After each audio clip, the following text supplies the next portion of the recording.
Clerkship পরীক্ষার্থীদের জন্য কড়া নিয়ম জারি করল কমিশন।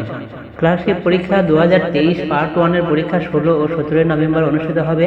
প্রতিদিনই দুটো শিফটে পরীক্ষাটা নেওয়া হবে আর টাইমটা হবে 9:30 থেকে 11টা পর্যন্ত প্রথম সিট ও দুপুর 2:30 থেকে 4টে পর্যন্ত দ্বিতীয় সিট।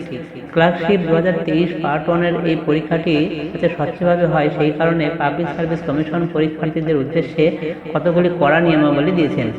পরীক্ষার্থীদের অবশ্যই সেই বিষয়গুলোকে মানতে হবে। এবার কি কি বিষয় মানতে হবে সেইগুলি হলো, 1 নম্বর, জেলা প্রশাসন ও পুলিশ প্রশাসনের তরফ থেকে নির্দেশ দেওয়া হয়েছে ক্লার্কশিপ 2023 পার্ট 1 এর সকল পরীক্ষার্থীদের মেটাল ডিটেক্টর নিয়ে চেক করে তারপর পরীক্ষায় হলে ঢুকতে দেওয়া হবে। 2 নম্বর, প্রশ্নপত্র ফাঁস হওয়া রোখার জন্য প্রত্যেকটি প্রশ্নপত্রের উপর ইউনিক QR কোড বসানো হয়েছে। 3 নম্বর, পরীক্ষার্থীরা পরীক্ষা শেষ হয়ে যাওয়ার পরেও প্রশ্নপত্র সঙ্গে নিয়ে যেতে পারবে না। 4 নম্বর, 17 নভেম্বর এর পরীক্ষা হয়ে যাওয়ার পরে প্রশ্নপত্রের সাথে উত্তরপত্র পাবলিক সার্ভিস কমিশন নিজস্ব ওয়েবসাইটে আপলোড করে দেবেন। 5 নম্বর, পরীক্ষার্থীরা যে OMR সিটে উত্তর দিয়ে আসবে সেই OMR সিট 17 নভেম্বর পরীক্ষা শেষ হয়ে যাওয়ার পর কমিশনের ওয়েবসাইটে আপলোড করা হবে।